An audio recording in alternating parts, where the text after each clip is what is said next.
Bonjour tout le monde, j'espère que vous allez bien. Donc, Joanie, intervenante en sexologie ici à la Maison de la Famille. Donc, aujourd'hui, j'ai décidé de vous faire une capsule, la dernière capsule avant les vacances, parce que comme vous le savez, la Maison de la Famille ferme ses portes durant l'été. Mais on va être de retour dès la fin août, début septembre. Et dès septembre, vous allez avoir accès à d'autres contenus sexologiques. Donc, à d'autres capsules. Gênez-vous pas de poser vos questions. Ça me fait toujours plaisir de répondre à vos questions via capsule, en privé aussi. Vous pouvez toujours m'écrire à mon adresse courriel. Vous allez avoir accès à plein d'ateliers, dont des ateliers sur le développement psychosexuel des enfants. Des enfants aussi qui ont un trouble du spectre de l'autisme. Donc, il va y avoir des ateliers concernant ça. Et des ateliers toujours pour vous, les parents. Donc, la sexualité pendant la parentalité, au passage à la parentalité, ça change. Évidemment. Donc, il va y avoir plein d'ateliers comme ça dès septembre.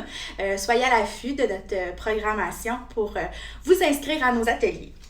Donc, aujourd'hui, pour être concept, finalement, c'est les vacances qui arrivent. J'ai décidé de vous faire une capsule vidéo sur la sexualité en vacances.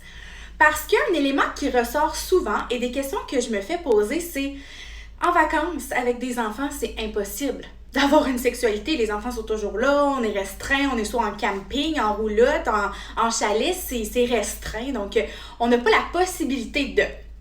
Mais là, aujourd'hui, je vous donne des astuces pour vivre une sexualité en vacances. Premièrement, il est important de dire que la sexualité, ça se manifeste et ça s'exprime de façon différente selon les personnes. Donc, il n'y a pas juste une façon d'avoir une sexualité. La sexualité, c'est beaucoup plus large que la pénétration. Je l'ai répété beaucoup dans les vidéos parce que la sexualité, ça englobe plein de choses. Ça englobe l'affection, donc les touchers, les caresses, les mots doux. Donc, la sexualité, ça évolue aussi. Des fois, notre sexualité, elle change avec l'âge, avec les événements qu'on vit dans la vie aussi. Donc, en vacances. La sexualité va changer en vacances. Le mot vacances le dit. Vacances veut dire lâcher prise. Lâcher la routine aussi. Donc, toute l'année, on est dans une routine. Les enfants vont à l'école, le travail ou la garderie. Les vacances, c'est fait pour arrêter cette routine-là, pour lâcher prise, tant pour les parents que pour les enfants. Donc là, dans la sexualité, il faut lâcher prise aussi. Il ne faut pas trop se mettre de pression. Et là, je ne parle pas juste en vacances. Dans la vie en général, il ne faut pas se mettre de pression pour avoir des activités sexuelles avec quelqu'un ou avec soi-même. Si on n'a pas envie, c'est correct aussi. Donc, il faut arrêter de se mettre de la pression. Il faut, en vacances, recréer en fait une complicité. Parce que souvent en couple, la complicité va se perdre un petit peu durant la routine. Et en vacances, c'est un beau moment pour recréer cette complicité-là.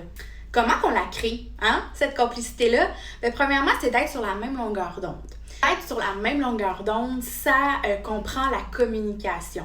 Donc, pour être au même niveau, sur la même ligne, finalement, il faut communiquer. Et là, cette communication-là est importante pour favoriser les moments intimes, même en vacances. Donc, je vous donne des trucs, des astuces. Se donner des rendez-vous quand les enfants ils sont couchés. Donc, se donner des rendez-vous, exemple que vous êtes en camping, on va faire un feu en amoureux. Donc, ça, c'est un moment intime passé ensemble. Un autre astuce, se donner des codes, des insides. Donc, des codes ensemble que vous pouvez vous dire, même si les enfants sont là, parce que les enfants, oui, les enfants sont intelligents et des fois, ils comprennent, mais c'est une façon de communiquer son affection, son amour à l'autre en se donnant des codes comme ça. La communication aussi, ça favorise la considération pour l'autre. De dire à la personne qu'elle est belle, qu'il est beau, de dire qu'on a envie de cette personne-là sans nécessairement avoir une relation sexuelle dans la soirée, mais tous ces mots-là permettent justement une communication et de recréer en fait une complicité. Donc, même si les enfants sont présents, on peut favoriser la reconnexion, on peut favoriser aussi l'intimité par les touchers, par les caresses, par les mots doux comme je disais tantôt. Donc, en vacances, on peut avoir des rapprochements. On peut avoir une sexualité qui est vécue autrement. En fait, quand on est en vacances, il faut vraiment se dire que la sexualité, c'est pas juste de l'intimité de deux personnes seules dans un lit, par exemple. Donc, c'est vraiment plus large que ça. Donc, c'est donner en fait une opportunité de passer du temps avec l'autre malgré que les enfants ils sont présents. Et ça favorise les rapprochements aussi. Ça pour plus tard. Donc, les touchés, les mots doux, tout ça, ça va vraiment favoriser une reconnexion. Puis ça va favoriser, évidemment, des activités un petit peu plus tard quand les enfants y dormiront. Donc, en fait, la sexualité en vacances, c'est seulement une sexualité qui est réinventée.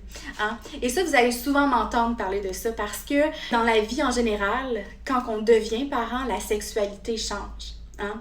Quand on vieillit, la sexualité change. Donc, en fait, la sexualité, c'est toujours un moment de réadaptation. Hein? Donc, on réinvente certaines choses pour s'y adapter, mais toujours d'une façon positive et centrée sur le besoin, notre besoin et le besoin de l'autre aussi.